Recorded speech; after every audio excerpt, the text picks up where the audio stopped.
Annie writes in asking about the difference between the establishment pro-life position and the position that is described as abolitionist or abortion abolitionism.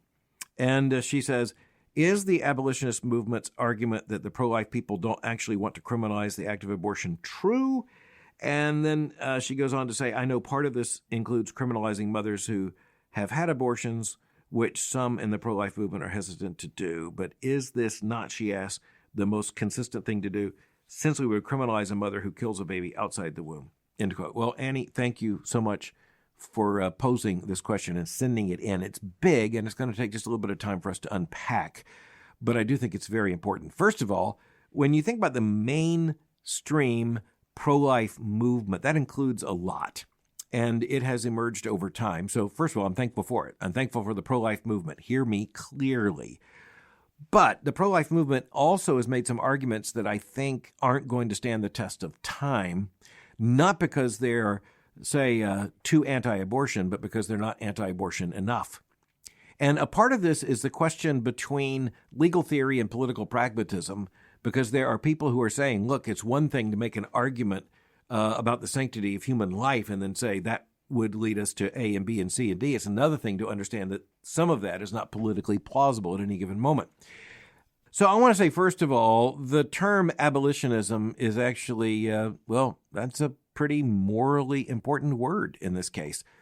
We do want to abolish abortion. We do want the banishment of abortion. We want the elimination of abortion. And if that's not what people want, then I'm going to say they're not pro-life. If they do not want to bring about an end to abortion, and by the way, here's a little slippery thing. There are people who say, yeah, I want to end abortion, but I want to end it at the demand side rather than the supply side. I want to end it by, say, taking care of people so that they don't need to or want to obtain an abortion. Well, I'll tell you, that just flies in the face of the moral fact that there are women who have sought abortions under almost every circumstance, and many of them are not in a situation of financial distress, and many of them are not in a situation of any kind of, say, physical threat. The feminist movement, the pro-abortion movement, claims abortion as simply a choice made by autonomous women for any reason or for no public reason at all, without any rationale at all. And I want to acknowledge there are women who are in very difficult circumstances. I'm going to speak more about that in just a moment. But, if you're not for the abolition of abortion, I'm just going to say you're really not pro-life. And so, just stop riding on the coattails of this movement. On any number of issues, by the way, we're about to find out who really holds to these positions. And I think this is one of the issues that's going to crystallize. And so, first of all, we want to abolish abortion. We want to be abolitionist in that sense. But the abolitionist movement, when it comes to abortion, has made some arguments, and some I think are frankly more urgent than others and more credible than others. So one of them has to do with basically the nullification of certain laws and invoking the Constitution as a right to life in which you nullify laws. Well, I want to oppose those laws. I want to reverse those laws. I would be thrilled to go into court, as happened with Dobbs, and get Supreme Court precedents struck down state by state to get the laws corrected. I think that's the pro-life mission. But nullification of laws that we believe are morally wrong or even unconstitutional, but quite honestly, that has not gone well in American history. And there's really very little political plausibility or moral plausibility, I would even say, for pushing that case right now until we are ready to declare the entire regime illegitimate.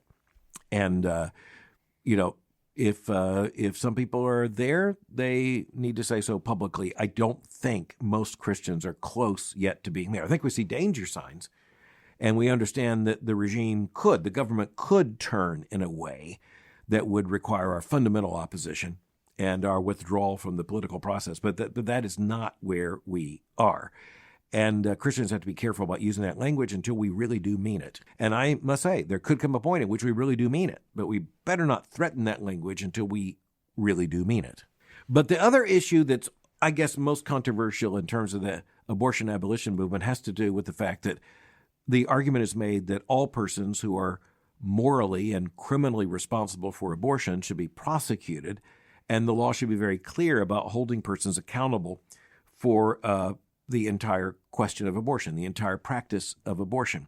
And so I want to say, I think this is a far more compelling argument. And quite frankly, I think this is an embarrassing shortfall on the part of many who call themselves pro-life, where they have just decided to exempt women seeking abortions from really any moral accountability. And I want to be clear, I think there is varying moral accountability. I think a woman who's coerced by a man into an abortion has far less moral culpability than a woman who brags about her abortion and celebrates it as a matter of personal autonomy and tweets about it and goes to marches with pink hats bragging about it. And this is where, by the way, the law knows how to make distinctions. The law makes distinctions between manslaughter and between murder and first-degree murder and premeditated murder, all kinds of things. In other words, there are distinctions made in the law, but the categorical statement that women are just victims when they seek an abortion, that's just not morally credible. That's just not morally honest, especially in a day in which so many women, particularly in the activist community, they are actually bragging about their abortions. They are suggesting that women need to shout their abortions, and quite frankly, they're flaunting their abortions. So I think it's morally insane to suggest that there is no moral culpability there, nor that the law should not recognize that with some form of criminal sanction. I think that's just clear. I don't think it is equal. It's the same thing in every single case. But again, the law already knows how to make those distinctions, even when it comes to the question of something like homicide. So just to get to the bottom line, I think we recognize there are two things Christians have to say about this. Number one, we're talking about the objective reality of the unborn human life, a life that bears dignity and sanctity made in God's image, which is to be protected, and that includes not only morally endorsed, but legally protected, and that includes criminal sanctions from fertilization until natural death. And the second thing is that there are women in particular, I'm not going to say pregnant people, that's the confused world. Let's just speak honestly. There are women who are forced into very difficult situations and sometimes coerced by other agents into getting an abortion. There are women who are lied to and manipulated.